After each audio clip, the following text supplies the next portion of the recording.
Hey majors on the internet, Matt here from TOTALmtg and welcome back to another Ikoria top 10 video.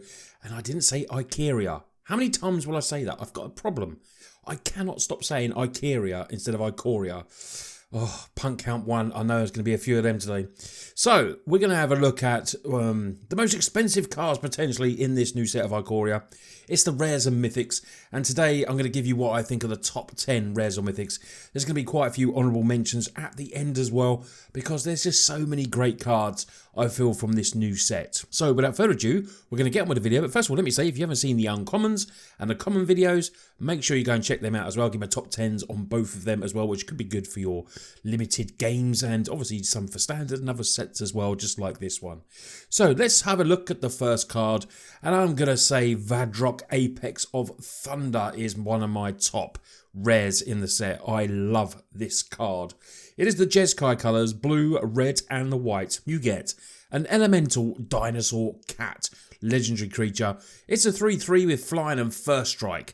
Obviously has mutate, as a lot of these apexes are, they have this. And this mutate is a very, very cool effect.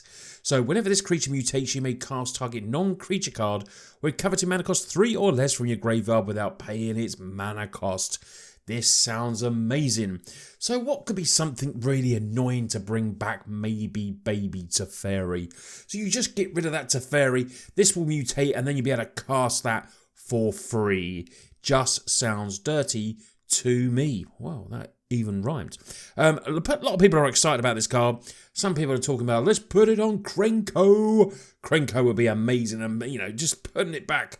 This plus Krenko seems very, very powerful. Mutate is definitely going to be crazy. I'm very interested to see how it translates onto Arena. I'm happy about that because it really does help you with interactions, and for people like me, sometimes I need that, and Arena helps me out with that, and it's just very good. Put this in a commander deck. Yeah, have this as your commander. Seems very good. I'm going to be building around it in standard, of course, because I like JESKAI colours and I feel like it can do a lot of work, and I love the mutate ability. Anyway, this is my favourite Apex. This one makes the list. What do you think of this card? And let's get on to the next card. So on to my next card now, which is Luminous Broodmoth. Look at the great art on that. Absolutely amazing. It's a 3/4 for 4/2 double white. Creature insect flying. Whenever a creature you control without flying dies, return it to the battlefield under its owner's control with a flying counter on it. So obviously it would die with flying on, so it's not going to get that recur, but wow, this just looks absolutely amazing. What a way to protect yourself from board wipes, at least for a turn, and get back some really, really cool creatures. I think this is going to have lots of possibilities. I'm thinking about putting it maybe with Athreos and doing some kind of major recursion kind of deck. What do you think? I mean, the stats on it are really good. 3/4 for 4 flyer is just good anyway. I think this is definitely going to see some standard play. Commander staple, obviously it's going to be good for that. Flying Undying seems very good to me. Now we're going to go to a Planeswalker that I really do love. Luca Coppercoat Outcast. 3 double red for a 5 mana loyalty. That is really good Mythic Planeswalker. So we're going to look at the +1. Exile the top 3 cards of your library. Creature cards exiled this way gain. You may cast from exile as long as you control Luca the Planeswalker. So very nice +1 ability. You get to exile those cards and then you may cast them as well. So potentially going through your deck and then casting multiple cards. The -2, exile target creature you control, then reveal cards from the top of your library until you reveal a creature card with higher mana cost and put it onto the battlefield. Rest in the bottom of the library in any order. What an effect that is as well. The 5 loyalty is really good with this. And the -7, oh, it's a win con. Each creature you control deals damage equal to its power to each opponent. So in Commander, that's going to be absolutely brilliant as well. We're getting some strong, we've got Chandra Planeswalker as well that does damage with, the mine, +1 and then putting damage on. This could be a very good card with maybe mixing some creatures with it. I do like the power of these red Planeswalkers, and it does mean I might build a mono red control deck. Possibly. Can it be done? No counter spells, but I do think this, this is a very, very nice card. Going to play well into green ramp deck, obviously with huge creatures and stuff like that. I think this definitely going to be one of the cards at see play. Next for me is a card that is a complete build-around card. Sharknado, they say. Shark Typhoon, more like. Whenever you cast a non-creature spell, create an XX blue shark creature token with flying sharks. When X is that spell, covers his mana cost. So it has cycling in there where you can cycle for X and 1 and a blue. And when you cycle the Typhoon, create an XX blue shark creature token with flying. This is a build-around card. This is a fun card. Does cost 6 mana, so you're going to have to get there to get it onto the field. It's not something that you can just slam down on, you know, turn 2 or 3 potentially. But what a card. Really nice card. Put it in a spells deck, casting those non-creature spells and just getting those XX blue sharks on there. And they'll be flying all over like jaws in the air. Shark Typhoon is definitely one of my favourite exciting cards to come from Ikoria. Sticking with blue now, we're going for the Great Shark. It's Jaws. Voracious Great Shark. So this is 3 double blue, 5 and a 4 flash. Love a bit of flash me. Enters the battlefield, counter target artifact or creature spell, and you're getting a big shark 5/4 creature, as well as potentially countering a spell as well. You got to think there's going to be a lot of creature spells in there. Maybe get an, you know, you might be able to catch an artifact as well. But this is probably going to be mainly for countering those creature spells.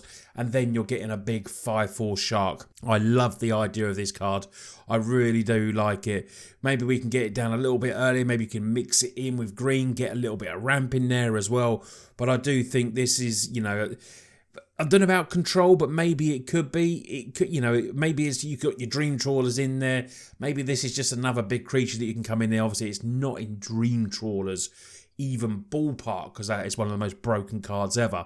But I think Voracious Great Shark, amazing art. There is no boat big enough. Yes, give me some of Jaws. We're now going green for the next one, and it's Gem Raiser. 3 and a green, 4/4 beast, and that is, you know, it's great. Reach and trample. This on its own is just a great creature. The stats are brilliant. Reach, trample, you know, green wants a bit of reach. 4/4 stats for the 4 mana. Really nice rare this. The mutate is cost is less than the actual casting cost as well, which is really cool. It's 1 double green. Whenever this mutates, destroy target artifact or enchantment an opponent controls. This is going to be pretty strong. You know, you're getting a really good effect here on a creature, which, you know, if you get to mutate multiple times, you can destroy artifact. It's just a really good card. Put something in there, maybe, you know, mutate this onto a pelt collector or something like that. This just thinks, I think it could do some work, this card, and I think it's, you know, it's going to be good in the green decks. Albeit, it's just going to be a 4/4 with reach and trample for 4. So that is, you know, basically one good beater right there. I really do like the idea of having a Reclamation Sage effect on this card. And, you know, 4/4, reach, trample, straight into those green decks. Now on to the next card, and it's another Planeswalker. Very good. I like what the JESKAI stuff is doing in Ikoria, and Narset of the Ancient Way definitely is a +1 for me. This is great. 4 loyalty comes in with.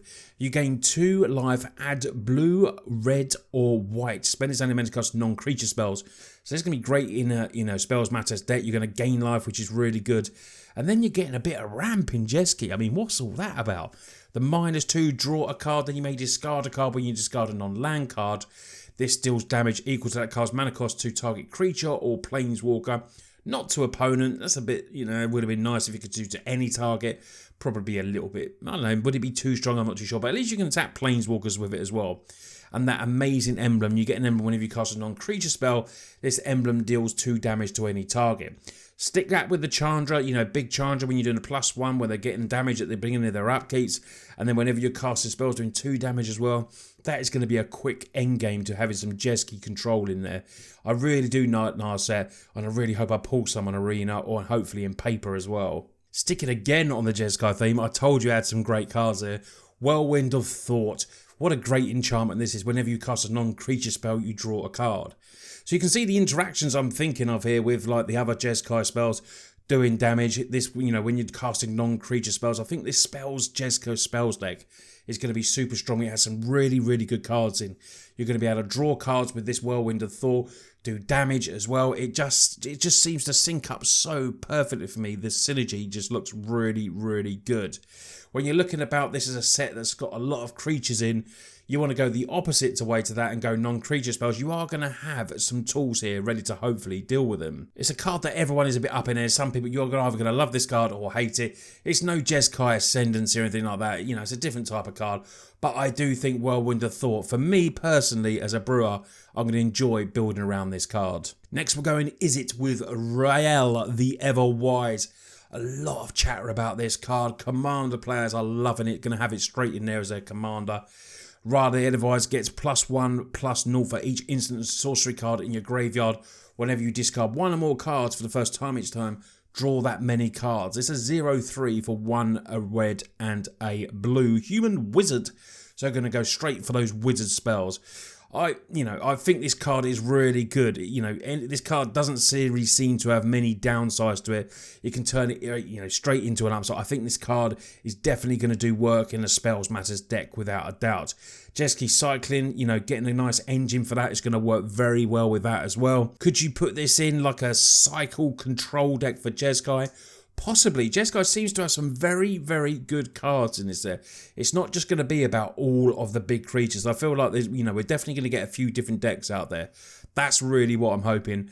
I like the discard thing and then drawing the cards. Cycling is super strong and super fun. And I'm really, I'm really intrigued to see how this card fares in Standard. But I do think in Commander it's going to be very, very good. So we're going to go to the last card now. And, talking of Commander, the Ozolith. This is a 1 mana artifact, legendary artifact.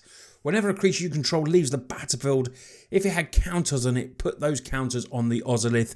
At the beginning of combat on your turn, if the Ozolith counters on it, you may move all those counters onto a target creature. Wow, this just looks absolutely amazing. The Ozolith is just causing brewers just to think of so many different things. Commander players are going to be loving this. Hardened Scales, we think mixing it with doubling season and getting extra counters everywhere else.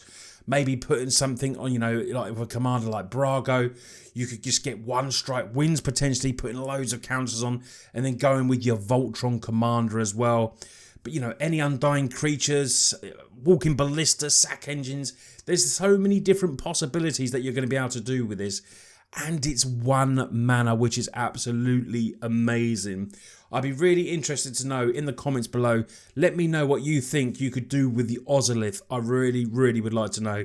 This is definitely one of the most powerful cards from the set, I feel. And I'm just intrigued to see how good or broken this card could be. So now we're going to go to some honourable mentions. And for me, the ultimatums are all, they're all pretty decent, to be honest. I think they're definitely going to see play. The casting cost on them is absolutely, obviously, mental, but that's what the ultimatums do. They always have had that way when you've had crawl ultimatums and cards like that. They've always been, crazy casting costs. But what you get for that, the effects are, they're pretty strong. Which one's the favourite for me? It's a hard one, really. I do like Inspired Ultimatum. I think that's pretty decent. I like card draw and everything like that. Eerie Ultimatum, which is returning a number of permanent cards with different names from your graveyard to the battlefield, seems interesting. And obviously Genesis Ultimatum, I think, is really, really good as well. So they're definitely going to get an honourable mention here. Same as the lands as well.